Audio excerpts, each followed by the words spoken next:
Vikas Kumar and you are watching maths easy. पिछले class में हम लोग रिडॉक्स रिएक्शन को पढ़े थे। आज हम लोग उससे बस ये हमारा लास्ट टॉपिक है, उससे थोड़ा सा आगे पढ़ेंगे जो कि है हमारा oxidative effects of redox reaction in our life, है ना। क्या क्या इफेक्ट्स होती हैं, मेनली हम लोग दो ही इफेक्ट्स को इससे पढ़ने वाले हैं, क्रोशन को और एसिडिटी को, क्योंकि हमारे बोर्ड्स में यही दो इफेक्ट्स आते हैं। साथ में ऐसे स्टूडेंट्स जो अभी तक मेरे पीछे वाले वीडियोस को नहीं देखे हैं और मेरे वीडियोस को आप रेगुलरली देख भी रहे हैं, लेकिन पीछे वाले क्लासेस जो है वो आपको छूटे हुए हैं, तो डरने की कोई बात नहीं है। आप डिस्क्रिप्शन बॉक्स में जाइए, आपको सारा लिंक प्लेलिस्ट का मिल जाएगा। मैंने केमिस्ट्री में अभी तक ये पूरा मेरा केमिस्ट्री जो है वो आज लास्ट टॉपिक है, वो ख़त्म हो जाएगा। इसके बाद मैं फिर दूसरा चैप्टर स्टार्ट करूँगा। साथ ही मैंने इलेक्ट्रिसिटी को भी मैंने पढ़ाया है, आप वहाँ से भी चेकआउट कर सकते हैं। मैं मैथ्स के भी मैंने लेक्चर्स बनाए हैं, आप वहाँ से भी जाकर के देख सकते हैं। डिस्क्रिप्शन बॉक्स में सारा उसका लिंक दिया है। अगर आपको ये वीडियो पसंद आता है लाइक करिए, प्लीज़ सब्सक्राइब करिए मेरे चैनल को। आइए आगे बढ़ते हैं। तो इफेक्ट्स ऑफ रिडॉक्स रिएक्शन क्या होता है। सबसे पहले तो रिडॉक्स रिएक्शन होता है क्या, थोड़ा सा मैं बता देता हूँ जल्दी।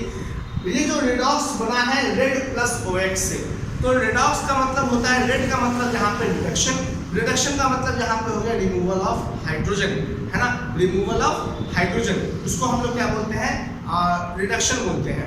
साथ में ऑक्सीडेशन का मतलब, ऑक्स का मतलब होता है ऑक्सीडेशन, मतलब हो गया एडिशन ऑफ ऑक्सीजन, है ना। ऑक्सीडेशन रिएक्शन जैसे बोलेंगे मतलब एडिशन ऑफ ऑक्सीजन, और removal of hydrogen is called oxidation reaction, और एडिशन ऑफ ऑक्सीजन और removal of oxygen is called reduction reaction, ठीक है। तो इसका क्या जीवन में, हमारे जीवन में क्या क्या दो इफेक्ट्स पड़ते हैं वो हम इसको पढ़ेंगे। सबसे पहला आप लोगों ने नाम सुना होगा क्रोशन। क्या होता है क्रोशन? उसके बाद हम लोग एक और पढ़ेंगे जिसका नाम है रैंसिडिटी। हम लोग इस दो टॉपिक्स को आज ही पढ़ने वाले हैं, इसी वीडियो में आपका ये दो टॉपिक्स जो है वो खत्म हो जाए। तो सबसे पहले हम लोग पढ़ते हैं रैंसिडिटी, क्रोशन को पढ़ते हैं, ठीक है। तो क्रोशन क्या होता है? जब कोई आयरन का मटेरियल या फिर कॉपर का मटेरियल या फिर कोई हमारा कोई ऐसा मेटल, जब वो सारे मेटल्स तो नहीं जो कि मतलब लिस्ट रिएक्टिव होते हैं, वो भी वैसे होते हैं, लेकिन वो धीरे धीरे रिएक्टिव रहते हैं। तो कोई ऐसा मेटल जो कि एयर के संपर्क में, एयर में बहुत सारे गैसेज हैं, है ना, जैसे कि ऑक्सीजन के संपर्क में आता है, फिर उसके बाद कार्बन डाइऑक्साइड के संपर्क में आता है, उसके बाद फिर हमारे एयर में क्या होता है, मॉइस्चर्स भी होते हैं। वो जो है इनके कांटेक्ट में आते हैं तो कोई दूसरी चीज़ बनती है, उस पर एक लेयर आ जाता है ना। वो अलग अलग लेयर्स होते हैं, अलग अलग कलर्स के लेयर होते हैं, वो चीज़ उस पर आ जाता है। दरअसल वही दोस्तों क्या होता है, वो होता है क्रोशन, जो हमारे उस मेटल को धीरे धीरे खराब करता हुआ चला जाता है, उसको वो कमज़ोर बना देता है, और उसकी जो शाइनिंग होती है वो पहले से खराब हो जाती है, मतलब वो शाइनिंग सरफेस उसका नहीं रहता। फिर बाद में उसको हम फिर से ठीक भी कर सकते हैं, ठीक है। उसको देखिए, तो क्रोशन क्या है? It is a phenomena, it is a phenomena by which the metal gets attacked by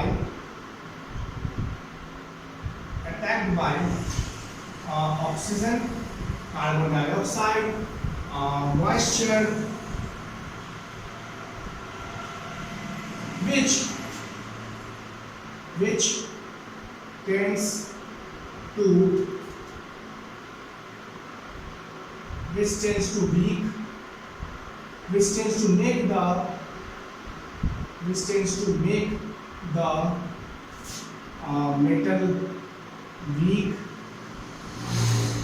dull, हाँ।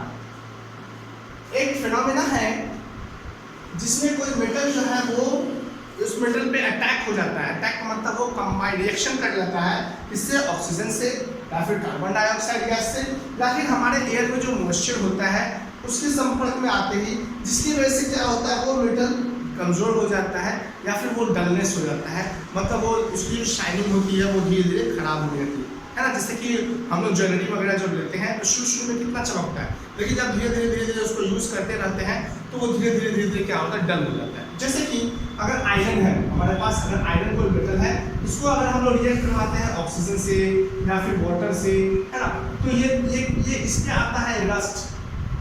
वो भी कैसे कलर का होता है, ये रेडिश ब्राउन कलर का होता है, रेडिश ब्राउन कलर का होता है। उसी तरह की एक एग्जांपल लेते हैं कॉपर।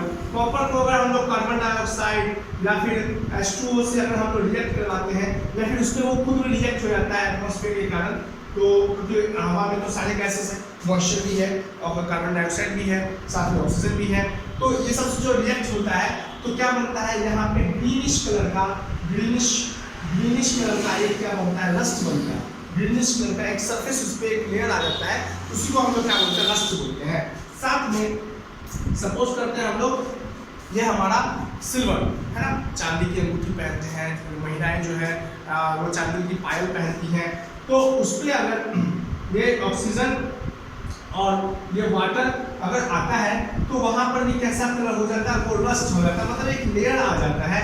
और वो कैसे कलर का होता है, वो ब्लैकिश होता है, मतलब काला बन जाता है वो मतलब वो जो हमारा जो सिल्वर जो है वो धीरे धीरे काला होने लगता है ना। तो इसको ही हम लोग क्या बोलते हैं, ये जो तीनों जो रस्ट है जो कि अलग अलग कलर्स में है, दरअसल दोस्तों यही तो हमारा पोल्यूशन है ना, जो कि क्या करता है मेटल को बना देता है। मेटल लोहे के ब्रिज को देखते हैं, उस पर बारिश आती है, अगर उसको मेंटेन नहीं किया जाता, उसको अगर अच्छे से हम बताएंगे कि पेंट उसको हम मेंटेन भी कैसे करते हैं, पेंट की वजह से करते हैं, सब कुछ मैं आपको प्रोसेस बताऊंगा। तो धीरे धीरे वो जो मेटल है, जैसे आयरन की कोई पुल है या फिर कोई भी चीज़ें हैं आयरन की, है ना, घर बाहर पे जैसे कोई बाइक्स पड़ी होती है, बाहर बाइक जो है बहुत पुरानी बाइक है, वो धीरे धीरे क्या होने लगती है, वो सड़ने लगती है, उस पर एक ब्राउनिश कलर का एक लेयर आ जाता है, तो उस वही हमारा दोस्तों क्या होता है, वो हमारा होता है रेडी, ये रस्ट होता है।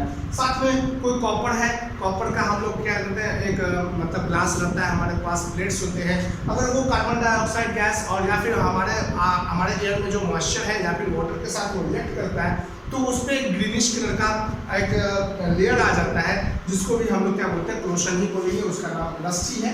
और ये सिल्वर जो है वो ब्लैक कलर का हो जाता है नीचे से, ठीक है। अब दोस्तों ये जो हमारे पास क्लोशन है, इसको हम लोग बचाएंगे कैसे, इसको प्रोटेक्ट कैसे करें, प्रोटेक्ट करना तो बहुत जरूरी है। तो how to protect, how to prevent the metals get corroded.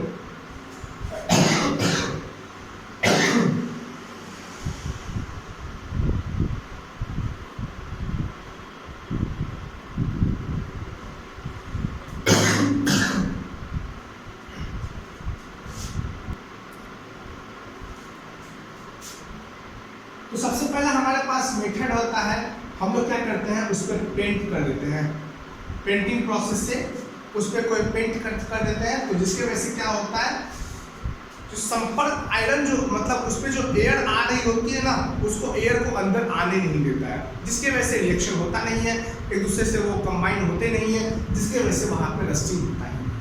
दूसरा क्या हो सकता है, उसको हम लोग क्या करते हैं, ऑयलिंग कर दें, है ना। तीसरा हो सकता है उसको हम लोग ग्रीसिंग कर दें, ठीक है। चौथा क्या हो सकता है, ये ऑयलिंग और ये जो ग्रीसिंग है, ये हम लोग दोस्तों देखते हैं साइकिल की और चेन में हम लोग क्या करते हैं, ऑयल लगाते हैं या फिर वो ग्रीस लगाते हैं, जिसकी वजह से लुब्रिकेशन तो होता ही है, साथ में उसको रस्ट होने से भी बचाता है, ठीक है। और साथ में और क्या कर सकते हैं हम लोग, इलेक्ट्रोप्लेटिंग कर सकते हैं, इलेक्ट्रोप्लेटिंग कर सकते हैं, और हम लोग और भी कर सकते हैं, गैल्वेनाइजेशन कर सकते हैं। ये सब दोस्तों हम लोग क्लास 6, 7, 8 सब में ये सब प्रोसेस जो है वो हम लोग पढ़ चुके हैं। तो इस प्रोसेस से हम लोग क्या कर सकते हैं, क्रोशन को से बच सकते हैं। अब हमारा जो नेक्स्ट टॉपिक है वो है हमारा एसिडिटी, उसको हम लोग पढ़ेंगे। एसिडिटी दोस्तों क्या है, हम लोगों ने बहुत सारा हम लोग खाते हैं, रोज खाते हैं ऑयली फूड या फिर जंक फूड ऐसे खाते हैं, जैसे कि हम लोग कुरकुरेस खाते हैं, लेस खाते हैं, बहुत सारी ऐसी चीज़ें हम लोग खाते हैं। तो दरअसल क्या होता है कि जब इसी फूड आइटम को, चाहे वो ऑयली फूड हो, चाहे वो कोई जंकी फूड हो, ऐसे फूड जिसमें मतलब फैट्स हो, है ना। अगर हम थोड़े समय के लिए या फिर बहुत लंबे समय के लिए उसे हम नहीं खाते हैं, पैकेट से खोल करके उसको वैसे ही छोड़ देते हैं, तो वहाँ भी क्या हो रहा है दोस्तों, ऑक्सीजन से रिएक्शन हो रहा है। हमारे एयर में जो मॉइस्चर है उससे भी क्या हो रहा है, रिएक्शन हो रहा है। वो जो आपका कुरकुरे का ये लेस चिप्स है या फिर कुरकुरे है या फिर कोई फैटी मटेरियल है जिसको आप लोग खाते हैं या फिर हम लोग भी खाते हैं, तो वो उसको छोड़ने के बाद धीरे धीरे उसमें से एक अजीब तरीके की स्मेल आने लगती है, उसे हम खा नहीं पाएंगे, वो स्पॉइल हो जाता है, वो बर्बाद हो जाता है। तो वो कौन से कारण से होता है, उसी को हम लोग क्या बोलते हैं दोस्तों, रैंसिडिटी। उसको हम लोग बोलेंगे रैंसिडिटी। इसका डेफिनेशन लिखते हैं, द फेनोमेना या फिर the process by which fatty oil and fatty in which and oil and fatty food item gets spoiled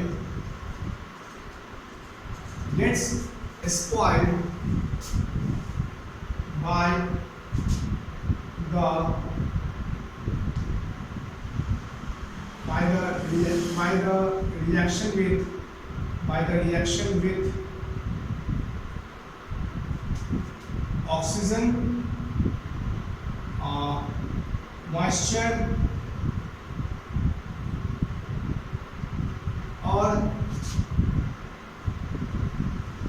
any other gases, और बहुत सारे गैसेस की वजह से, जैसे कार्बन डाइऑक्साइड गैस है, ठीक है, विथ ऐसे प्रोसेस को हम लोग क्या बोलेंगे, which turns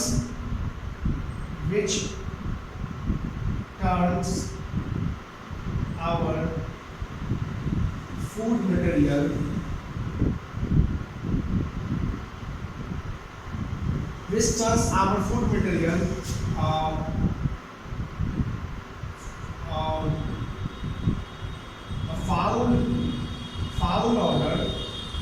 फाउल ऑर्डर का मतलब एक ऐसा मतलब है जो कि अच्छे मतलब बदबू बोल सकते हैं उसको, फाउल ऑर्डर एंड टेस्टलेस, कोई अजीब टेस्ट होगा या फिर वो टेस्टलेस हो जाएगा जिसे हम खा नहीं पाएंगे। तो ऐसे प्रोसेस को हम लोग दोस्तों क्या बोलते हैं, ऐसे प्रोसेस को हम लोग बोलेंगे रैंसिडिटी। तो एक अगर सपोज हमारे पास कोई ऑयल या फिर फैटी सब्सटेंस है, फूड मटेरियल है, अगर हम उससे क्या करते हैं, ऑक्सीडेशन करवाते हैं या फिर रिएक्शन होता है ऑक्सीजन की वजह से या वाटर की वजह से, तो धीरे धीरे वो फूड मटेरियल जो है उसमें अजीब तरीके से बदबू आने लगती है, वो हमारा खाना जो है वो बर्बाद हो जाता है, स्पॉइल हो जाता है और उसे खाने में अच्छा नहीं लगता है, जिसकी वजह से अगर हम उसे खाते हैं फिर भी हम कंज्यूम करते हैं तो आप बीमार भी पड़ सकते हैं। तो ऐसा मत करिएगा, ठीक है। तो इसको हम लोग दोस्तों क्या बोलेंगे, रैंसिडिटी बोलते हैं, ठीक है। इससे हम रैंसिडिटी, अब रैंसिडिटी से बचेंगे कैसे, हाउ टू प्रिवेंट फ्रॉम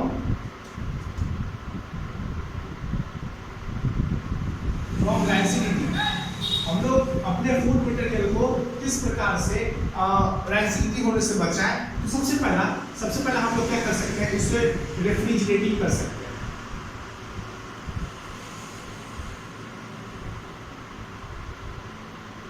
इसे हम क्या कर सकते हैं, रेफ्रिजरेटिंग कर सकते हैं। सेकंड क्या कर सकते हैं, हम लोग उसे अगर जिस बोतल में हम लोग उस फूड मटेरियल को रखना चाहते हैं, है ना, तो वो बोतल कैसा होना चाहिए,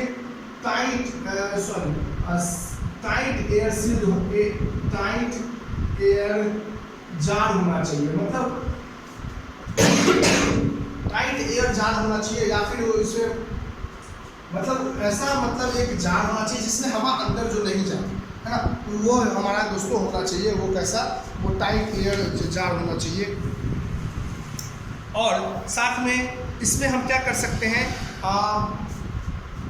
एडिंग सॉल्ट, उसमें अगर हम लोग सॉल्ट को मिलाते हैं तो फिर भी वो क्या होता है, वो खराब होने से बच जाता है। उसे हम उसमें क्या डाल सकते हैं,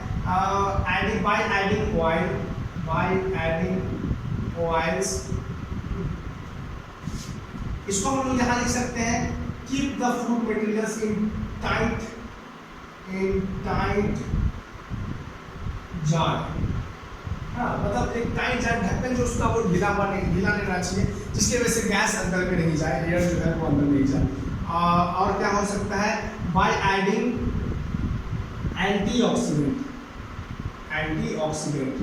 एंटीऑक्सीडेंट्स क्या है, नाइट्रोजन गैस, जैसे कि नाइट्रोजन गैस जो है वो डाल सकते हैं। हम लोग कुरकुरे खाते हैं, लेस खाते हैं या फिर कोई भी मटेरियल खाते हैं, उसके अंदर जब पैकेट को ब्रेक करते हैं तो उसमें से एक हवा निकलती है, वो दर से क्या होता है, नाइट्रोजन गैस होती है।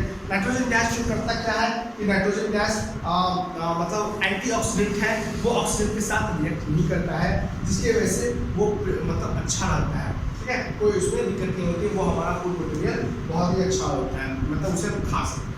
तो ये सब कुछ प्रोसेस है जिसकी वजह से हम क्या कर सकते हैं, रैंसिडिटी होने से मतलब अपने फूड मटेरियल को बचा सकते हैं। तो आई होप कि आपको ये वीडियो पसंद आया है। वीडियो को लाइक करिए, वीडियो को शेयर करिए, मेरे चैनल को सब्सक्राइब करिए। Thank you and have a nice day.